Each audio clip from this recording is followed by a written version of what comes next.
Avez-vous déjà eu l'impression de traverser un désert spirituel en vous demandant si Dieu vous avait oublié? C'est exactement là où se trouvait le peuple de Dieu lorsque Ésaïe a transmis ses puissants messages d'espérance.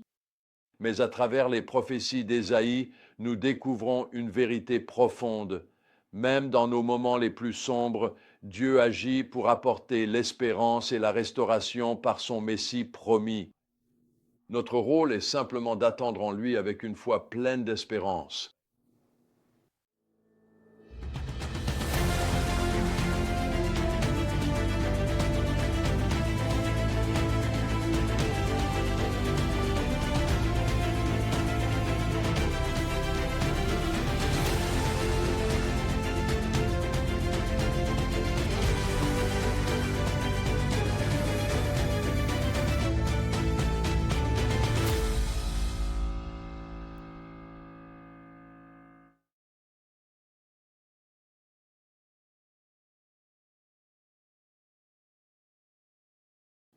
Ésaïe commence par parler honnêtement au peuple de Dieu de leurs conditions spirituelles. Ils prétendent adorer Dieu, mais leur cœur est loin de lui. Ils accomplissent des rituels religieux sans véritable dévotion. Pourtant, même dans ce reproche, on perçoit le cœur miséricordieux de Dieu. Il dit, c'est à cause de mon nom que je diffère ma colère. Pour l'amour de ma louange, je la retiens loin de vous, afin de ne pas vous détruire complètement. Mais ensuite, le ton change radicalement au chapitre 40, où l'on entend quelques-unes des paroles de réconfort les plus belles de toute l'Écriture. Consolez, consolez mon peuple, dit votre Dieu, parlez au cœur de Jérusalem. Ce n'était pas seulement un réconfort temporaire. Ésaïe annonçait quelque chose de bien plus grand. Lorsqu'il prophétise au sujet d'une voix qui crie dans le désert, préparez le chemin du Seigneur, il regarde vers Jean-Baptiste qui annoncerait la venue de Jésus, la source ultime de réconfort et d'espérance. La prophétie dresse ce tableau magnifique de la puissance et de la tendresse de Dieu, tout en décrivant la majesté incroyable de Dieu, qui mesure les océans dans le creux de sa main et pèse les montagnes sur des balances. Ésaïe nous montre aussi sa sollicitude pleine de douceur. Il prend soin de son troupeau comme un berger. Il rassemble les agneaux dans ses bras et les porte tout près de son cœur. Cette combinaison de puissance et de tendresse rend ces chapitres particulièrement significatifs lorsque l'on traverse des moments difficiles. L'un des passages les plus encourageants se trouve dans Ésaïe 40, versets 28 à 31, où nous apprenons que même lorsque nous nous lassons, Dieu, lui, ne se lasse jamais. Le Seigneur est le Dieu éternel, le Créateur des extrémités de la terre. Il ne se fatigue ni ne se lasse. Cette vérité devient profondément personnelle lorsque nous lisons que ceux qui espèrent ou attendent le Seigneur renouvelleront leurs forces. Ils s'élèveront avec des ailes comme des aigles. Ils courront et ne se lasseront pas. Ils marcheront et ne faibliront pas. Ce message d'attendre Dieu n'est pas seulement théorique, il est profondément pratique.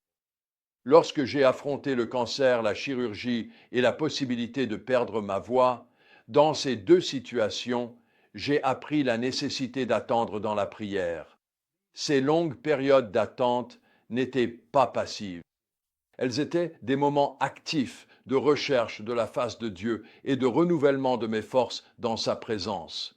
Au fil de ces chapitres, nous voyons Dieu souligner à plusieurs reprises son unicité et sa souveraineté. Je suis le premier et je suis le dernier. En dehors de moi, il n'y a pas de Dieu, déclare-t-il. Ce n'est pas simplement une posture théologique, c'est destiné à nous donner confiance en sa capacité à accomplir ses promesses. Lorsqu'Ésaïe prophétise au sujet de Cyrus en le nommant bien avant sa naissance, cela démontre le contrôle total de Dieu sur l'histoire et sa fidélité à sa parole. Alors, comment pouvons-nous appliquer ces vérités à nos vies aujourd'hui? L'application découle naturellement de la compréhension du caractère de Dieu et de ses promesses. Lorsque nous faisons face à des incertitudes ou à des défis, nous pouvons choisir d'attendre Dieu plutôt que de nous précipiter vers nos propres solutions. Cette attente n'est pas une résignation passive.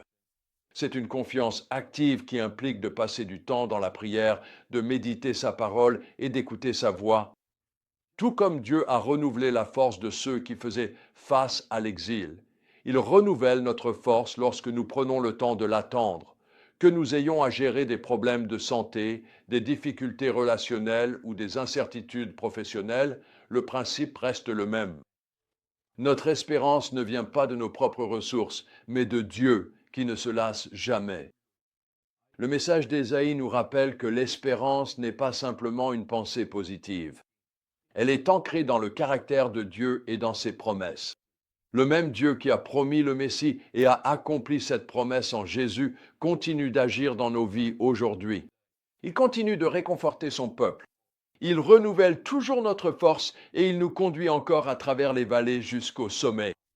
Lorsque nous nous sentons faibles ou découragés, nous pouvons nous en souvenir. Notre Dieu est à la fois assez puissant pour mesurer l'univers et assez tendre pour nous porter tout près de son cœur. Le défi pour nous aujourd'hui est le même que pour l'auditoire d'Ésaïe. Allons-nous faire confiance au temps de Dieu et l'attendre? Allons-nous échanger notre épuisement dû à l'autonomie contre sa force renouvelante? La promesse demeure. Attends-toi au Seigneur, et tu verras ta force renouvelée, ton espérance restaurée et ta foi affermie pour tout ce qui t'attend.